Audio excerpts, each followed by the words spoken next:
इंसाफ आज लाहौर में power show करेगी। जलसा कहाना के मकाम पर होगा। लाहौर इंतजामिया ने PTI को 43 शराइ के जलसे की इजाजत दे दी। NOC के मुताबिक अली गंडापुर इस्लामाबाद की तकरीब में कहे गए अल्फाज पर माफी मांगेंगे। PTI का जलसा 3 बजे शुरू होकर 6 बजे तक खत्म करना होगा। NOC के मुताबिक किसी भी नाखुशगवार वाक़े की सूरत में वो जलसे की मुकम्मल जिम्मेदारी कबूल करेंगे और जिम्मेदार होंगे। जलसे में लाहौर के बाहर से काफिलों को आने की इजाजत नहीं होगी। इस्लामाबाद जलसे में नफरत अंगेज तकरीर करने वालों को जलसे में शिरकत की इजाजत नहीं होगी। PTI जलसे के दौरान इस्लामाबाद पुलिस का मफरूब मुलजमान की गिरफ्तारी के लिए लाहौर पुलिस से राब्ता। फिरोजवाला में रावी पुल को बंद करने की तैयारियां कंटेनर्स पहुंचा दिए गए। PTI वकला के मुताबिक डिप्टी कमिश्नर ने जलसे की इजाजत का नोटिफिकेशन जारी कर दिया। अली अमीन के मुतनाज़ तकरीर न करने की यकीन दहानी मांगी गई, जो हमने नहीं दी। अली अमीन गंडापुर जलसा गाह पहुंचेंगे तो अपनी मर्जी से तकरीर करेंगे। हमने कहा अली अमीन गंडापुर के बयानात पर माफी नहीं मांगेंगे।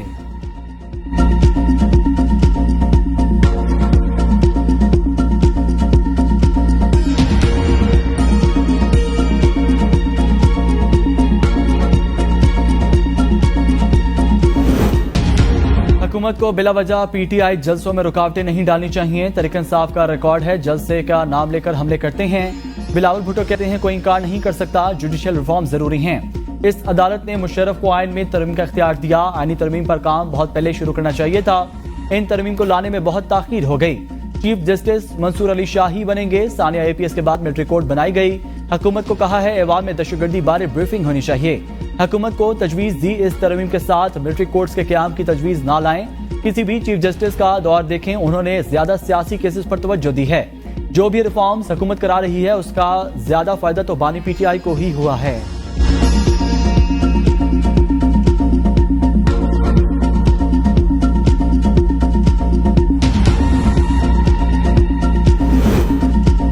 पार्लियामेंट ऐसी कानून साजी कर सकती है जिसका माजी से तलाक होता हुआ आर्टिकल 9 और 28 में दिए गए हकूक खत्म नहीं किए जा सकते। पार्लियामेंट के कानून साजी के इख्तियार पर सुप्रीम कोर्ट का अहम फैसला। 41 सफात का फैसला जस्टिस मंसूर अली शाह ने तहरीर किया। फैसले में कहा गया आर्टिकल 12 के मुताबिक फौजदारी मामलात में कवानीन के माजी से तलाक नहीं हो सकता। कवानीन के माजी से इतलाक होना आइन से मशरूत का मतलब वाज़ेह है। कानून साजी आइन में दी गई हदूद के मुताबिक ही मुमकिन है। सिर्फ आइन शिकनी से मुतालिक फौजदारी मामले पर कानून साजी माजी से हो सकती है। सिविल हकूक को माजी से लागू करने का पार्लियामान और सूबाई असम्बलियों को इख्तियार नहीं। कानून के माजी से इतलाक से अफ्रीकैन के हकूक मुतासिर हो सकते हैं।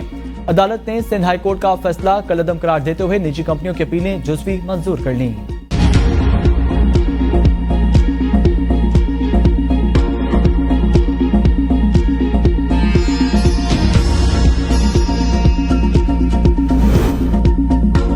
चीफ जस्टिस काजी फाजीसा की सरबराही में प्रैक्टिस एंड प्रोसीजर कमेटी का इजलास। जराये के मुताबिक इजलास जस्टिस अमीनुद्दीन की प्रैक्टिस एंड प्रोसीजर कमेटी में नामजदगी के बाद बुलाया गया।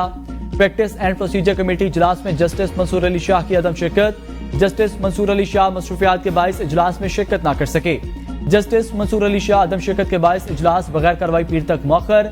प्रैक्टिस एंड प्रोसीजर तरमीमी ऑर्डिनेंस नाफिज होने के बाद जस्टिस मुनीब खतर 3 रुकनी जजेस कमेटी से बाहर हो गए थे। चीफ जस्टिस काजी फाजीसा ने जस्टिस अमीनुद्दीन खान को कमेटी रुकन नामजद किया था। Justice Aminuddin Khan seniority list में 5वें नंबर पर हैं।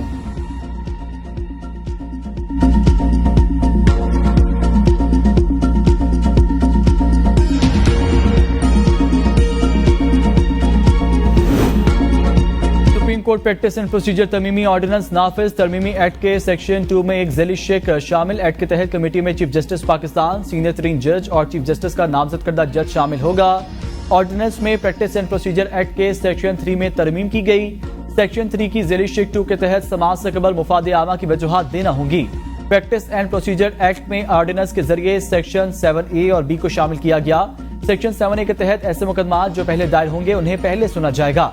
कोई अदालती बेंच अपनी बारी के बरखिलाफ केस सुनेगा तो वजूहात देना होंगी। सेक्शन 7B के तहत हर केस अपील की रिकॉर्डिंग होगी। ट्रांसक्रिप्ट तैयार किया जाएगा। ऑर्डिनेंस के तहत अदालती कार्रवाई की ट्रांसक्रिप्ट और रिकॉर्डिंग अवाम के लिए दस्तयाब होगी। वफाकी काबीना ने सर्कुलेशन समरी के जरिए ऑर्डिनेंस की मंजूरी दी थी।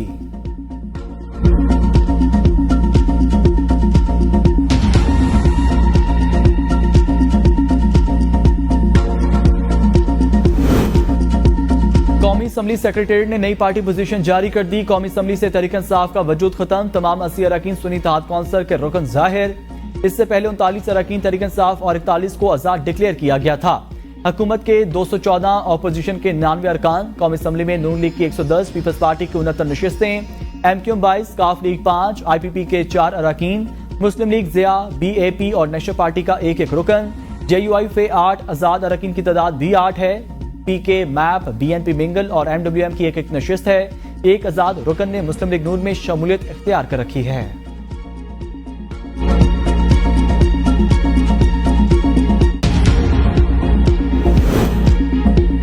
NOC जारी करने पर जिला इंतजामिया का मशकूर हूँ। ज्यादा से ज्यादा कारकुन जलसे में शिरकत करें, पूरे मुल्क के लोग आएं। चेयरमैन तरीकन साहब बैरिस्टर गौहर का लाहौर जलसे का NOC मिलने के बाद वीडियो पैगाम। कहा इंतजामिया से दरख्वास्त है रास्तों में किसी किस्म की रुकावट खड़ी ना करें, ताकि रुकावटें ना होने पर अवाम वक्त पर पहुंच सकेंगे और हम जलसा बर वक्त खत्म कर सकेंगे।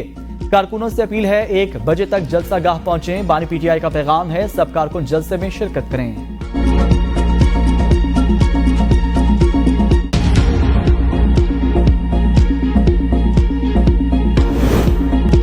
जलसे से कबल PTI कारकुनों की पकड़ धकड़ शुरू, मुतअद्दिद गिरफ्तार। गाजियाबाद, शाहदरा, हरबंसपोरा, डिफेंस और दीगर इलाकों में छापे। PTI रहनुमा हम्माद ऐवान के घर पर छापा। भाई और कजन जेर हिरासत। सदर तरीकन साहब लाहौर शेख इम्तियाज के घर पर भी छापा मारा गया है।